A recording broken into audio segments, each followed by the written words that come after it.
I had just moved into the neighborhood, hoping to find some peace and a fresh start. After everything I'd been through the past year, I needed quiet. A little house, a fenced yard, and my sweet puppy Max by my side. That was all I wanted. I didn't know that just next door lived the reason I'd soon stop sleeping through the night. His name was Jeremy. He was 23, lanky with a creepy smile that made my skin crawl from the moment we met. His mother, Linda, seemed nice enough, but it didn't take long for me to realize she had no control over him, or worse, didn't care to.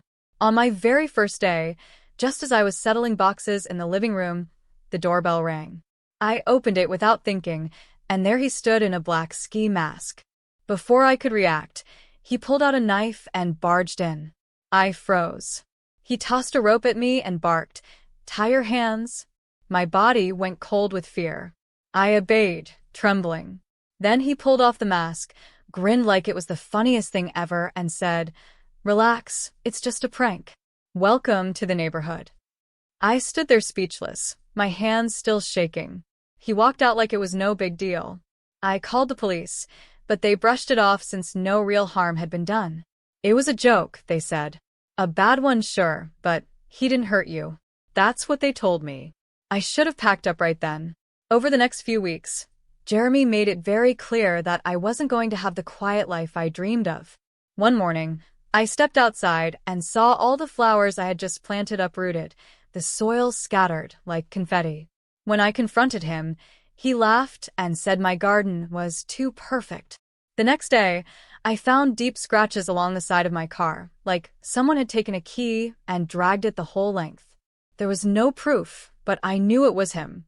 Then came the moment that made me start locking every window and checking over my shoulder. I was taking a bath one evening when I heard a noise. At first, I thought I was imagining things. But then I looked up and saw the shadow of someone in the hallway. I screamed, grabbed my towel, and rushed to lock the bathroom door. By the time I called 911, whoever it was had disappeared. But I knew it was Jeremy. That ladder propped against the back of my house the next morning confirmed it. Still, the police said there wasn't enough evidence. But the worst moment of all? That was Max. One morning, I took Max for our usual walk around the block. Jeremy was outside, leaning against the fence with that same smug expression. As we passed, Max growled, a low, protective sound. Jeremy suddenly lunged forward and tried to kick him. I pulled Max back just in time. I yelled, told him to stay away from us, and for a moment, Jeremy didn't smile. He just stared. Then he muttered something I couldn't hear and walked inside. That night, Max wouldn't settle. He kept pacing and growling at the back door. I let him out to use the yard like always. I stood there for a moment, watching him sniff the grass. Everything seemed normal. 10 minutes later, I found him lying still near the garden. His little body wasn't moving. I rushed to him, sobbing, but it was too late. My Max was gone. No bite marks, no wounds, just lifeless. The vet said it might have been poison. I knew it wasn't an accident. I called the police again, screaming, crying, begging them to do something. But without video, witnesses, or physical proof, they said their hands were tied. That was the moment I realized I'd have to protect myself. Because no one else was going to. The days after Max's death felt unreal. My house was too quiet, my routines felt hollow, and I couldn't stop replaying everything in my mind, what I could have done differently, how I could have protected him. I barely slept. Every creak in the floorboards made my heart race. My eyes kept drifting to Max's favorite spot near the fireplace, half expecting to see him curled up there. I tried to hold it together, but inside, I was boiling with grief and fury. I knew Jeremy was behind it. Every time I looked out the window and saw him lounging on his porch like nothing had happened, it made my stomach twist. His smug little smirks only fueled the fire inside me. Then Linda showed up. It was a sunny afternoon when she knocked on my door. I opened it slowly, already dreading the conversation. She stood there with a Tupperware container and an overly sweet expression. "I heard what happened to your dog," she said, handing me cookies like that could patch over murder. So tragic. But, sometimes pets get into things they shouldn't. Maybe it was something he found in your yard? I stared at her, stunned. Was she trying to pin this on me? I'm just saying, she went on, her voice smooth but insincere. You can't always blame others when something goes wrong. Maybe you should be more careful. I didn't say a word. I just shut the door. And for the first time since I'd moved in, I locked it in her face. That night, someone pulled up all the new flowers I'd planted. Again. Left the soil in a big pile like they wanted me to see it as soon as I stepped outside. A few days later, I found a piece of paper shoved under my front door.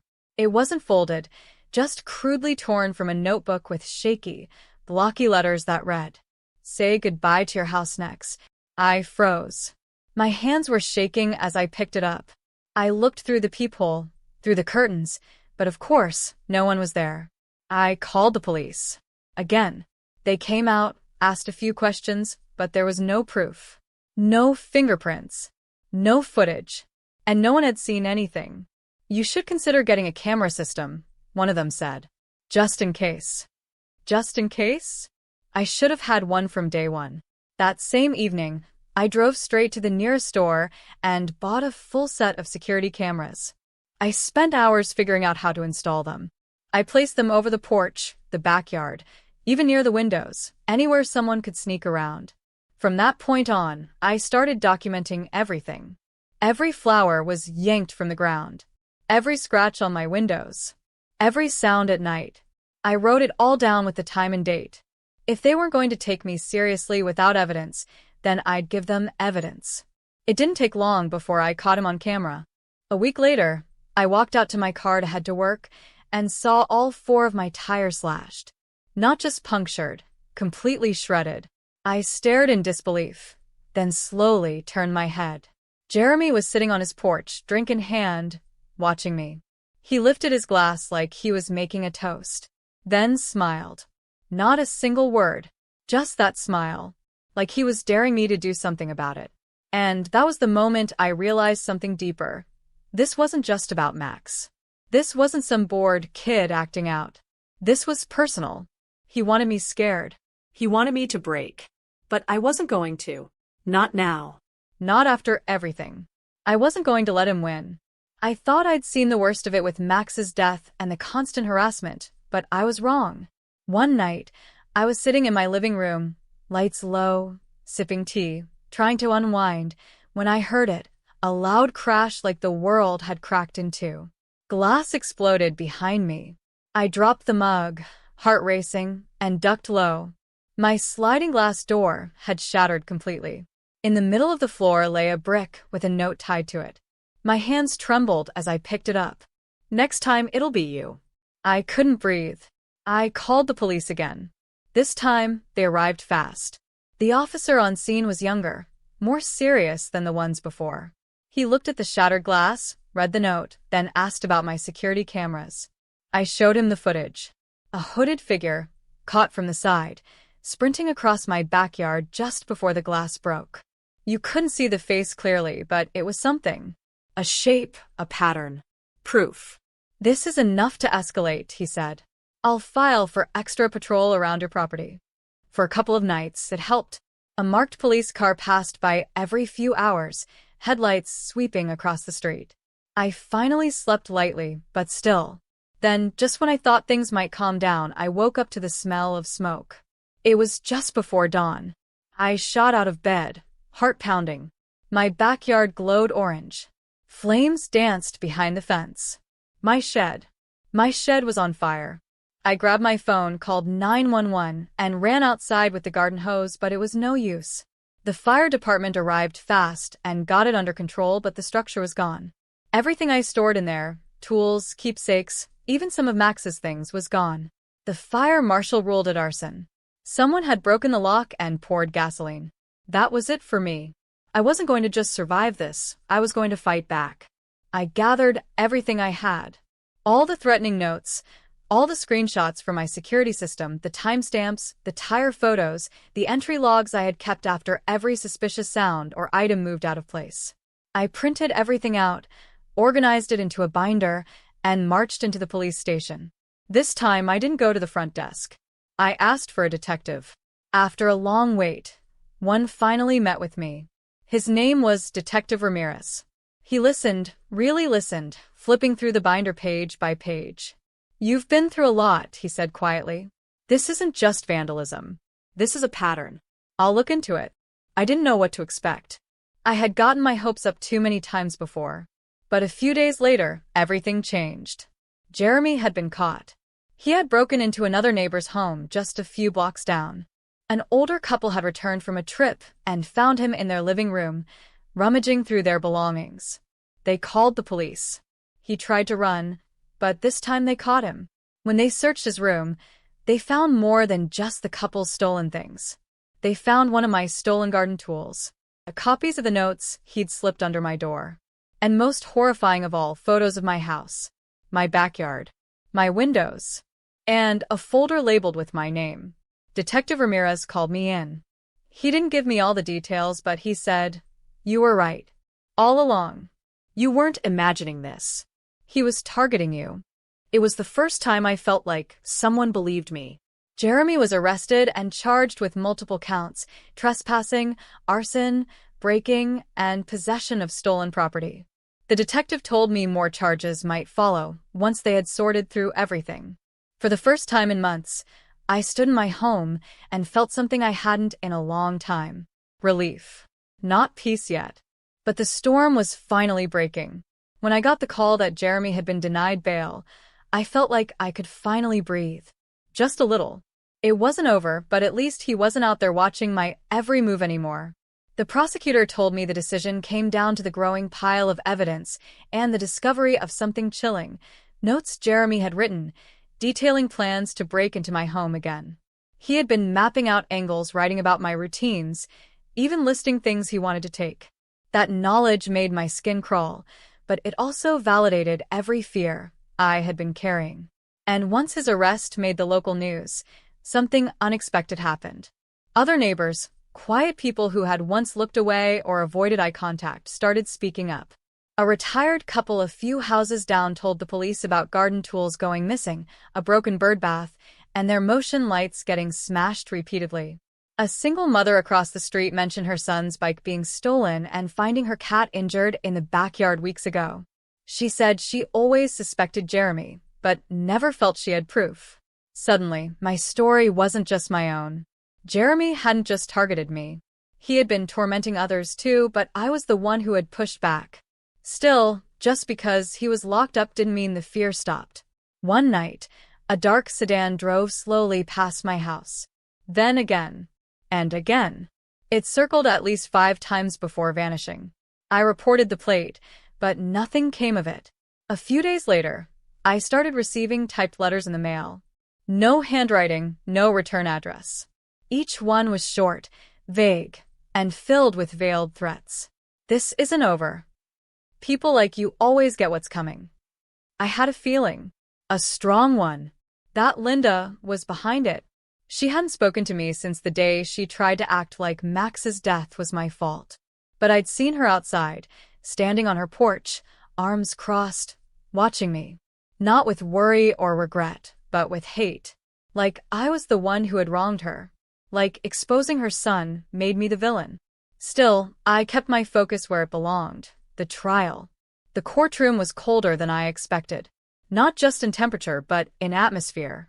Every day I sat there listening to the details of what Jeremy had done, not just to me but to others. I felt like I was standing in a storm that was finally being named. The prosecutor didn't hold back. They showed the footage of the hooded figure throwing the brick. They presented the threatening notes, the burned-down shed, the tire slashing, and finally, the discovery of the folder in Jeremy's room. Every shred of evidence I had collected became a piece of the larger puzzle. Jeremy sat there, expressionless for most of it. But when they showed the footage of him smirking from his porch while I cried over my destroyed tires, I saw something in his eyes. Not remorse, just annoyance that he got caught. And then there was Linda. She sat in the back row every day, always wearing beige, always with that same frozen look. The only time her expression changed was when they read the verdict.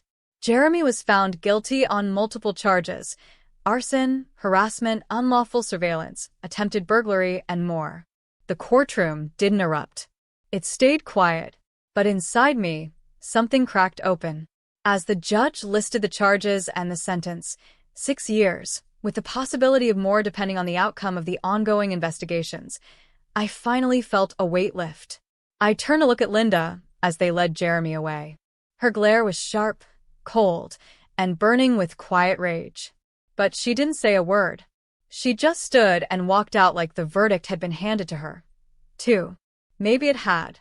I didn't care. Because this time, justice had spoken louder than silence.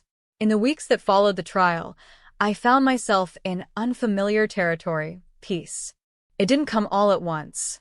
I still flinched at sudden noises, double-checked locks before bed, and kept the security cameras running. But the difference was that now, the threat was gone. Jeremy was behind bars, and Linda no longer wandered outside with that disapproving glare. She stopped appearing altogether. Her blinds stayed closed, her porch empty. A few weeks later, a moving truck pulled up, and just like that, she was gone. No goodbye. No explanation. Just silence. And honestly, that was fine with me. The house next door stood quiet and empty after that, almost like the land itself needed to breathe again. And slowly, the neighborhood started to feel normal again. Kids played on the sidewalks. Neighbors who once avoided my eyes now waved and asked how I was holding up. The shift was subtle, but I felt it. At home, I started picking up the pieces. The broken glass from the sliding door had long been replaced, but now I replaced the curtains too. Soft blue ones, light and airy. I wanted brightness back in my life. I repainted the living room walls and rearranged the furniture. I wanted to take back the spaces that had once made me feel trapped. Outside, I replanted the garden. I chose new flowers, ones Max would have loved sniffing. I built a small corner with stones, a little plaque that read, "You are loved." Every morning, I'd stand there for a moment, remembering his wagging tail and excited bark. The grief was still there, tucked quietly in the corners of my heart. Max had been more than a pet. He had been my companion, my comfort. There were days I'd wake up reaching for him, forgetting for a second he was gone. But with each sunrise, that pain started to soften. It never disappeared, but it stopped choking me. I took up journaling again. Not just to document things, but to let the thoughts out, the anger, the sadness, the guilt I'd buried deep. I wrote about every stage of the fight, about fear turning to courage, about how some battles aren't loud, they're slow and steady and full of small wins. Eventually, I stopped checking over my shoulder. The cameras stayed, but more for peace of mind than protection. I'd walk into my backyard in the evening, sit on the steps, and just listen. The silence no longer felt threatening. It felt earned. One afternoon, as I planted a few more flowers near the fence, I caught myself smiling. Not because everything was perfect, but because I had survived. I had faced someone who tried to destroy my peace, who tried to take away my safety, my voice, even the life of something I loved, and I didn't break.